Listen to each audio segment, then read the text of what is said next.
僕らまたそれぞれの道をさ歩み始めたのさ。その先にある交差点でまた会えたら、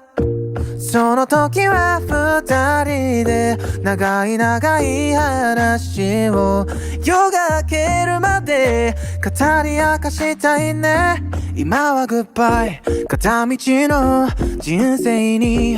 出会いという宝物、これからの長い旅に思い出という贈り物、夢を握り